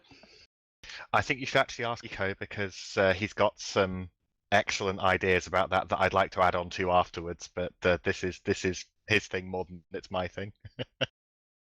All right, I think Rico's next. So Rico, go ahead. Yeah, sorry. So if I had to pick one thing, it would probably be the skills menu. But that's sort of one of the big focuses of the campaign that I'm running, is actually identifying problems with the UI and fixing them. Now, you probably saw me rubbing my hands together when this question came up, because it's exactly what I want to work on. So if you have a look on my forum post, actually, I have a whole list of things, and I'm always taking more suggestions for that as well. But yeah, if I had to pick one thing, it would be that skills menu, because I think that's so important for new players coming in to be able to work out what train more easily without having to rely on external tools or other court mates, that kind of thing. Thank you. And Phantomite, you said you wanted to weigh in after Rico, so you were actually first, so go ahead. Yeah, so there's a few things that I've had up on my specifics page on phantomite.com for a while. To be hyper specific, there are a large number of very similar icons in this game, such as warp disruptors and warp scramblers. They are both basically blue. It's very difficult to see. It's very difficult to easily see the difference between them at a glance, or obviously, like Rico has already mentioned during his introduction, if you are having difficulty in any way by seeing contrast between things and color blindness and various sort of lower abilities of vision, these are very easily fixable. You know, for instance, as an example, between the warp disruptor and the warp scrambler, you could just flip one of the icons on a vertical axis, so it's pointing in a different direction. Or maybe warp scramblers should be a shade of green instead. You know, there's a number of similar icons like this. You know, we don't have size icons on laser crystals. I mean, we could go on forever about these sort of similar icons that need to be more visibly pushed apart from each other. Perfect. Okay, I think we have Drake next. Go ahead. I've linked a supporting item for you to put on stream. So Rico and Phantom have talked about people who are who have color blindness. One thing that I really want to add, which affects for people who are deaf and hard of hearing, and it would affect everyone else well who like to have Eve on mute because they have lots of comms or they're doing something else, is the example I've linked is from Final Fantasy XIV, and they have something called the audio visualization. And what it does is the sound bars that you see on media players, it has those on either side of the screen. So when an audio plays, even if it's muted, those bars will appear to tell you that audio is playing. And you can learn the specific patterns for specific audio cues. And that would be probably, I think, one of the largest, least talked about quality of life changes that would affect so many players. Thank you very much. I believe that brings up Kilyavi next. Yes, as I said before, we need really in wormhole in some interface for fleet forming, because you have wormholes, random fleet, random PvP, and you need fast switch, for example, mining or PvE and into PvP float. So it's very hard in interface that we have now. And another things I already forgot it that I wanted to say. Yes, it's corporation management. As I said, I became a CEO sometimes ago, and it's really hard to make all these checkboxes to understand and to manage this. It's very user unfriendly interface, and we need something to change with it. All right, thank you very much. Next up, Kshal. So I work with a lot of players that have all sorts of abilities, from physical to, mental and whatnot. I think one of the biggest complaints after the UI change was the text got so small. Even myself at 44 years old, I'm reading the Eve Uni mail that I was sent on my giant 4K screen, and I'm like, I can't get this any bigger. So, I mean, like it or not, Eve's population is aging. We need things a little bit bigger. Plus, the kebab menus and the tiny little hamburger menu underneath the HUD. I mean, why are these so tiny? Let's make things a little bit bigger. But you can increase your UID, right? Hey, Not check. enough. Let's leave the voice to the candidates, please. Yeah, unfortunately for some of our users, you just can't make it big enough.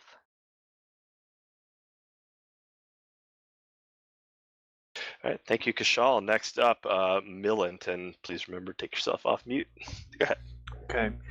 So in many ways, I was thinking about that for some time, because one of the other issues for those of us who have, like, the problem in Eve is that there's only like 5 colors for contacts. So I think there actually should also be things where different QOL for colors for those of us who can see, but you're going to have other icons and materials for those who can't, hear very well or see very well in different color spectrums, etc. The other option I was thinking was that the hearing impaired was that some games I've played over the years, they actually have directional damage indicators. So like if somebody was starting to attack you, the icon would show up on the screen pointing a certain direction from like a circular point of view. And if you were to click on it, it would immediately put your direction on that particular target that is shooting at you. But that is a very interesting thing that has to be done. But I think for most of us, the idea would be QOL would be adding more colors so that we can actually color code both on our contacts better, so we can identify people much more easily, but we can also put in stuff like on our bookmarks, have colors for the bookmarks, so if we put them on the map, we know where we are at. We can even find places. All right, thank you, MILINT, and that's everybody that reacted. Just really quick, time check. We've been going close to 2 hours now. I think our streamers are going to kick out after the next question, so limiting it to any candidates that have not spoken on the question on the floor before one final question. Anything further? Well, no one mentioned PI, so I guess I'll be the one. It's long needed a rehaul.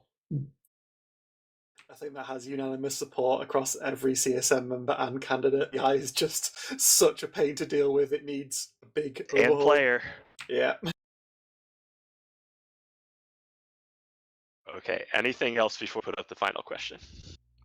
Pertaining to PI, I personally view that the way it was done was wrong, because it actually shrinks everything down. Less things will be used, so have long-term consequences. And it needs to be done the opposite. We need to be buffing the PI, things that interact with PI, so that then people want to move it, and it's not as imposing. Perfect. Sorry, on the anything changing on the user interface, anybody that has not weighed in yet that wants to? All right, one final question. I am apologies if there were some questions that didn't make it in today that a candidate was interested in talking on.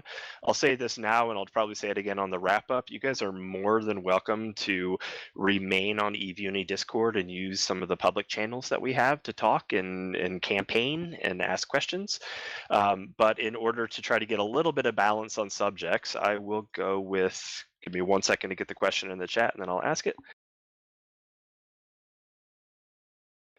What do you think about the state of faction warfare now? Please react if you want to weigh in. And Phantomite, go ahead.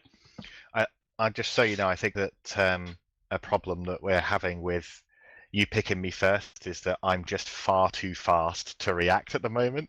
So did you want to give somebody else a chance to go first? No, that's fair, and I appreciate that. So let's start with Rico, and I'll wrap back to you at the end, Phantomite. Okay, cool. So I think the recent updates to Faction Warfare, first of all, made it a lot better than it used to be in the past. Removing incentives, for example, faction swap, the way people used to do, I think was a very good move. The frontline system is really interesting. Battlefields, although they pay out too much, in my opinion, are good fun. But the one thing is lacking, and that's it still haven't fixed the issue with things like plexing in empty hulls, and also how easy it is to get away from sites as well if someone's about to come to you. And it doesn't necessarily encourage PvP. With the shipcaster event sites that we saw, inside of those, the rats would scram people, which meant actually you still weren't guaranteed to catch anyone, but the probability, I think, was a lot higher. And now I'm not saying we should copy and paste those sites, but we should rather take inspiration from them. And I believe that by having rats that potentially scram inside the plexes, that kind of thing, or having both factions even in defensive plexes there, you can, for example, remove the ability to escape too easily, and also remove the ability to run these sites in empty hulls. And I think that would then make it more risky to go into the plexes, which would encourage more PvP in the long run. Thank you. All right, next up is Cael. Go ahead. Okay, I, as you can probably guess, think a lot about faction warfare, so I'm going to try and do this quickly. First off, agreed, it's in a much better place now than it was before the rework, so that's amazing. I sort of, in order from small and working our way up, the change to make battlefields respawn every 4 hours-ish leads to people like myself often not having access to that content at all, which sucks. So I would like to see battlefields be more frequent and symmetrical, so defensive battlefields are actually worth running. Bigger than that, rework to defensive plexes that Rico was referring to, 100% agree. We need to see on the defensive side, you having to actually ante up a bigger ship and not just like an unfit frigate or a like tiny nano frigate that's not built to engage in anything. And I have ideas on how to do that, but it basically revolves around bringing in NPCs on both sides again. Biggest thing that I'd like to see changed is the advantage system, which is a painful chore to interact with right now. I think there's an opportunity there to leverage the advantage system to bring back the ability to force focus on specific systems and have things like sieges. I'd like to see CCP do it. It would be a big project. Sorry to piggyback off this and butt in. What Cael described at the start of not being able to play in the content at all is the exact same thing that happened to Poshvin. And it is something that CCP has essentially taken the easy route to say, oh, this faucet, in this case LP, is far too high and people are farming it, so let's just stop spawning it as much, and it becomes a controllable strategic asset that people can interact with.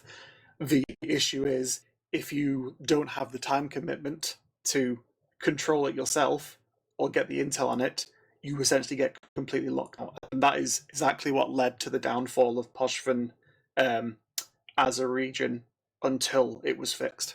So yes, that absolutely needs to be changed. Thank you, Drake. Next up is MILINT. Floor is yours.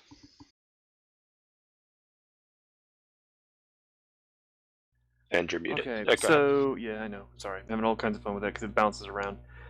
So the idea I've had by looking at faction warfare, so before the changes, I always tend to test something before, so I know how it operates before, and then when it comes in, I look at it afterwards. The faction warfare, I've heard a lot of complaints. We've actually had a change that was done recently where actually some of the rats in the plexes actually now drop other little bits and pieces of basically loot. That was because a lot of the new bros were not liking faction warfare because it was just grind, just getting insignia, and that was it. I personally think that a lot of the other sites and materials in the game need to actually start dropping insignias to actually add value to the sites, particularly the other materials that have been added. And it actually, there's also some concerns because with faction warfare, they tore out a lot of the pirate and other secondary anoms that people were wanting to do in faction warfare in the downtime between plexes. However, I think one of the other things also as well, the LP, if everybody remembers the old Resource Wars, if you gained LP for doing the Resource Wars, you could get an actual box that was pre-packed with a pre-ship. I'm surprised that there was no discussion about the concept of having little pre-boxed crates of ships that already have some weaponry and equipment attached to them, so people can use some of their LP to just reship real fast wherever they necessary in faction warfare.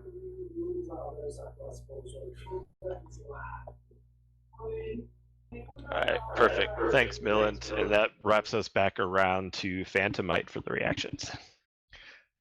Yeah, with faction warfare, I'm new to faction warfare. I joined faction warfare. I created my own corporation and I've grown it, and I've joined faction warfare. I've been in it for just over a year.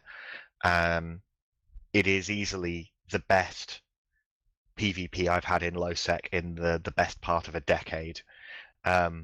It is absolutely where people should be going if they want to have various different sizes of fights. Something that is getting a little bit old with the new version of faction warfare is the limited ship types. I think that the move to splitting between Navy and Tech 1 and then everything else as an advanced ship is very necessary for leveling the playing field between younger and older players to some extent, and for making it affordable.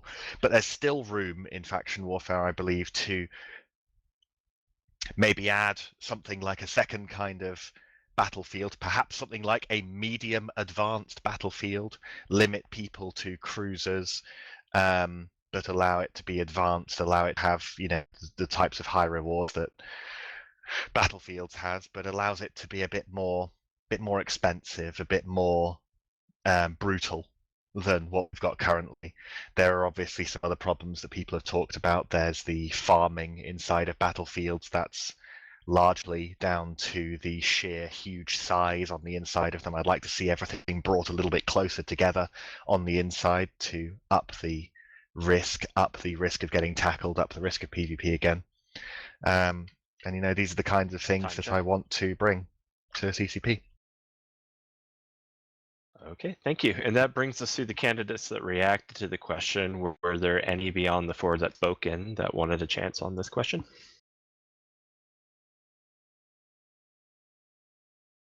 Okay, well, we are hitting time here. I could go on all day with you guys, but we do need to wrap. So just a few closing comments. First of all, to all the candidates that attended, thank you very much. This is all about you guys, and we really appreciate your time. I did mention it before the final question. If you guys want to stick around and participate on EVE University Discord, and I'll go as far as saying if you guys want to campaign and talk about your platforms and answer questions inside of our public channels, you are absolutely welcome. That goes for after the CSM period, whether you are elected or not. If you would like to be in our public channels, all are welcome at any time. For you candidates, good luck with next week's election. I will say you won't be able to see it because it will be in our member channels, but I'm going to be a pain in the rear end telling our members to vote. We do not tell our people who to vote for, but we do want them all to vote. So I really hope the best of luck for all of you. Just a couple of things on an admin type check. Certainly some more lessons learned. This is the second one of these I've run, and things like Phantomite, thank you for that suggestion on reacting to the questions, for calling out turn order. That was awesome.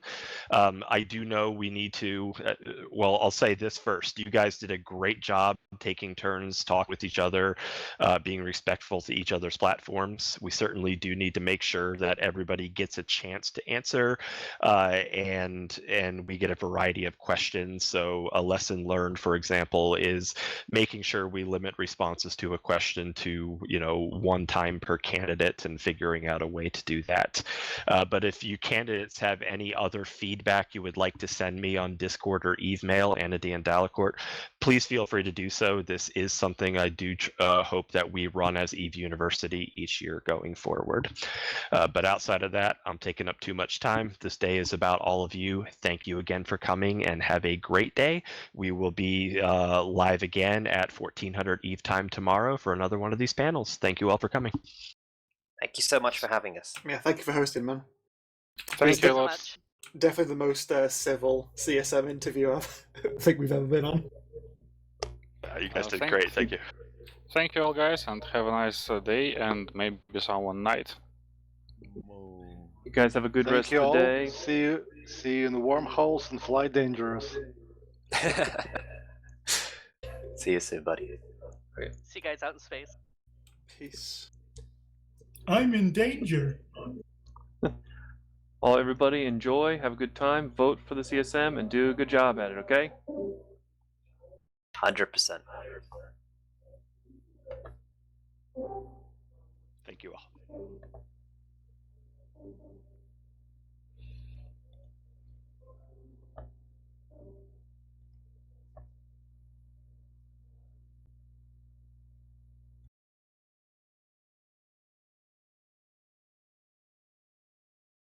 You've got to admire in chat, Rico.